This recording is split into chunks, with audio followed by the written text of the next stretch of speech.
తిరిగి BTN కి స్వాగతం. రాష్ట్రంలో పెరిగిపోతున్న సైబర్ ఆర్థిక నేరాల నియంత్రణపై ముఖ్యమంత్రి చంద్రబాబు ప్రత్యేకంగా దృష్టి సారించారు.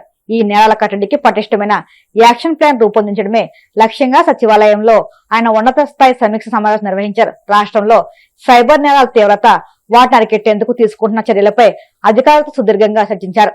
ఈ సమావేశంలో ఆర్థిక మంత్రి పయ్యావుల కేశవ్, డీజీపీ హరీష్ కుమార్ గుప్తా సహా పలువురు ఉన్నతాధికారులు పాల్గొన్నారు. ప్రభుత్వం ఇచ్చిన హామీల అమలుపై సోషల్ మీడియాలో ప్రశ్నించిన వారిపై కేసులు నమోదు చేయడం దమనకాండకు నిదర్శనమని వైసీపీ కర్నూలు జిల్లా అధ్యక్షుడు ఎస్వి మోహన్ రెడ్డి ఆగ్రహం వ్యక్తం చేశారు. నారా లోకేష్ రెడ్ బుక్ రాజ్యాంగాన్ని కర్నూలులో అమలు చేస్తూ బెదిరింపు రాజకీయాలకు పాల్పడుతున్నారని ఆరోపించారు. దీంతో పోలీస్ వ్యవస్థపై సామాన్య ప్రజల్లో నమ్మకం కోల్పోతున్నారని అన్నారు. వైసీపీ సన్నిబద్ధ పరులను భయభ్రాంతులకు గురి చేసేందుకు పోలీసులు కూటమి నేతలు కలిసి అక్రమ అరెస్టులకు పాల్పడుతున్నారని విమర్శించారు. అటు తెలుగుదేశం పార్టీ నాయకులైతేనేమి, తెలుగుదేశం పార్టీ నాయకుల ఒత్తిడితో పోలీస్ డిపార్ట్మెంటు ఆ పరిస్థితి తీసుకొని వచ్చారు. తెలుగుదేశం పార్టీ అధికారంలోకి వచ్చినప్పటి నుంచి వైఎస్ఆర్ కాంగ్రెస్ పార్టీ కార్యకర్తలను, నాయకులను పోలీసుల ద్వారా వేధించడము ఇదే పని పెట్టుకున్నారు.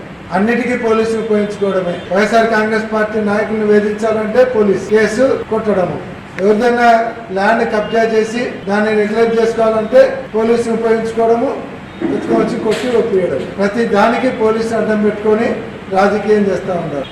హత్యా రాజకీయాలు ఎక్కువైతున్నాయి. అధికారంలోకి వచ్చిన కరెక్ట్ 6 నెలల లోపలనే అట నంద్యాలలో కొత్తపల్లి సుబ్బరాయుడిని చంపడం, బండారి ఈరన్నను ఆలూరు కాన్స్టిట్యున్సీలో చంపడం, ఇదే పని పెట్టుకున్నారు. ఇంకా దౌర్జన్యాలు అయితే లెక్కలేనని ఉన్నాయి. వాళ్ళే దౌర్జన్యం చేస్తారు, వాళ్ళే కేసులు పెడతారు. ఎందుకు కర్నూలులోనే 10వ వార్డు కార్పొరేటర్ యూనిస్ ఆయన ఆఫీస్ మీద పడి దాడి చేసి ఆయన ఆఫీస్ అంతా ధ్వంసం చేసి ఆయన కంప్లైంట్ ఇస్తే కేసు లేదు. అసలు ఎక్కడ గలాటే జరగలేదు, ఏమి లేని దానికి వాళ్ళకే వాళ్ళు ఒకేట అట్లా కొట్టుకొని పెడితే 307 అటెంప్ట్ మర్డర్ కేసు. 70 లేకుండా అటెంప్ట్ మర్డర్ కేసు, 70 లేకుండా కట్టుకుంటారు. అటెంప్ట్ మర్డర్ కేసు పెట్టి పొద్దున్నే తిరుగుతారు.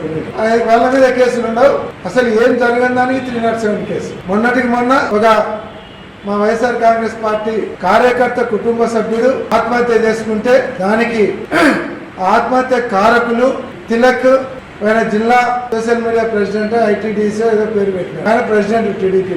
ఆయన చేసినటువంటి బెదిరింపుల వల్ల, ఆయన టార్చర్ పెట్టడం వల్ల, నా కుటుంబానికి రోడ్డుకి ఇడుస్తా అని చెప్పడం వల్ల నేను ఆత్మహత్య చేసుకుంటున్నాను అని ఆత్మహత్య లెటర్ రాస్తే నో కేసు, కేసే లేదు.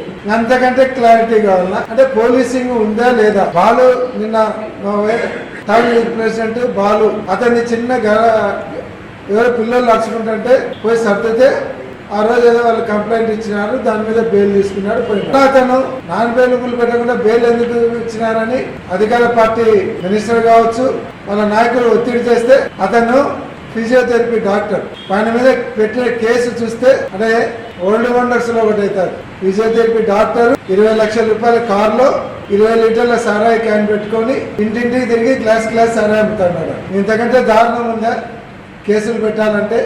మళ్ళా అతని మీద వాళ్ళేదో టీ షాప్ కాడ మాట అనుకున్నారు.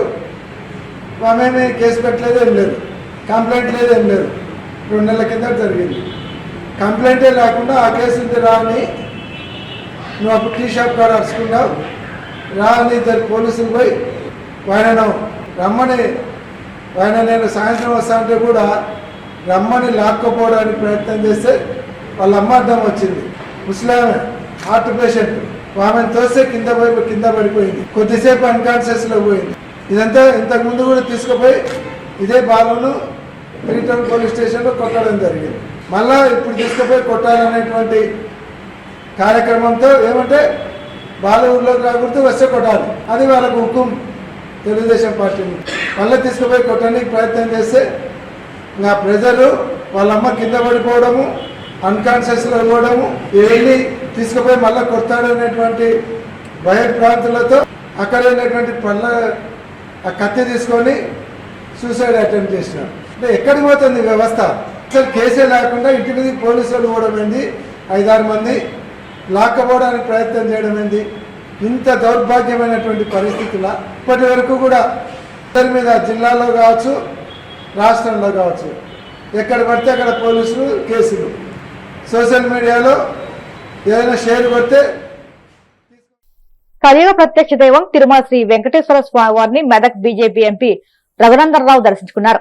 వీఐపీ విరామ దర్శన సమయంలో కుటుంబ సభ్యులతో కలిసి స్వామివారి సేవలో పాల్గొని మొక్కులు చెల్లించుకున్నారు. దర్శనానంతరం వీరికి రంగనాయకుల మండపంలో వేద పండితులు వేద ఆశీర్వచనం అందించగా అలిదకల స్వామివారి చిత్రప్రసాదం అందజేసి పట్టువస్త్రం సత్కరించారు.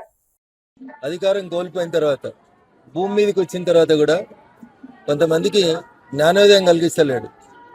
అందుకనే ప్రభు అయిన వెంకన్న స్వామిని నేను కోరుకుంటుంది ఏంటంటే, అట్లాంటి మూర్ఖులకి సనాతన ధర్మాన్ని నాశనం చేస్తాం, సనాతన ధర్మాన్ని నిర్మూలిస్తామని మాట్లాడేటువంటి వెధవలకి మంచి బుద్ధిని ప్రసాదించమని ఆ భగవంతుని సందర్భంగా ప్రార్థిస్తూ ఉన్నాను. ఉప ముఖ్యమంత్రి పదవి నుంచి ప్రతిపక్ష నాయకుని పాత్రకు వచ్చిన తర్వాత కూడా రాష్ట్ర శాసనసభలో జరిగిన మొదటి సమావేశంలోనే సనాతన ధర్మం గురించి మాట్లాడి దాన్ని కించపరిచేలా మాట్లాడినటువంటి ఉదయనిధి స్టాలిన్ని తమిళ ప్రజలు క్షమించరు, భవిష్యత్తులో సనాతన ధర్మం క్షమించదని చెప్పి ఈ సందర్భంగా హెచ్చరిస్తా ఉన్నాం. సనాతన ధర్మాన్ని వ్యతిరేకించిన దీదీలు, దాదాలు, మమతలు, ఆఖరికి మీ నాయనలకు కూడా అడ్రస్ లేకుండా తమిళనాడు ప్రజలు ఆ దేవుడు ఆశీర్వచనం ఇచ్చిండు. అయినా మీ ముద్దు మారకపోవడం అనేది దురదృష్టకరం.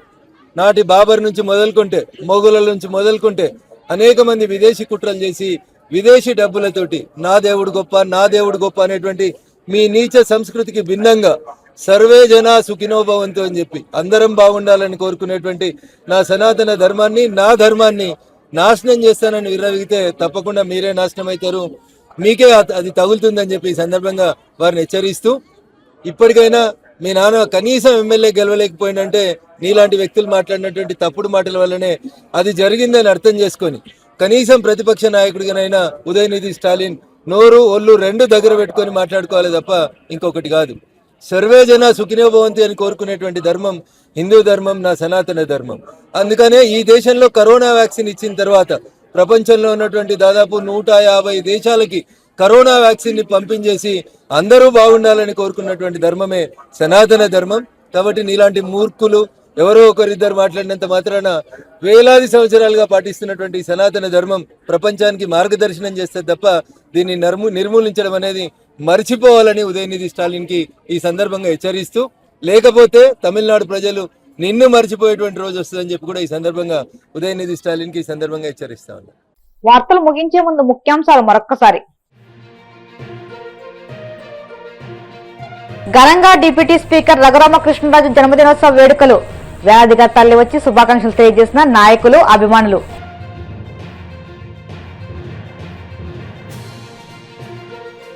ఏపీలో సైబర్ ఆర్థిక నేరాలపై సీఎం చంద్రబాబు ఉన్నత స్థాయి సమీక్ష. సైబర్ నేరాల కట్టడికి పటిష్టమైన యాక్షన్ ప్లాన్ రూపొందించాలని అధికారులకు ఆదేశం.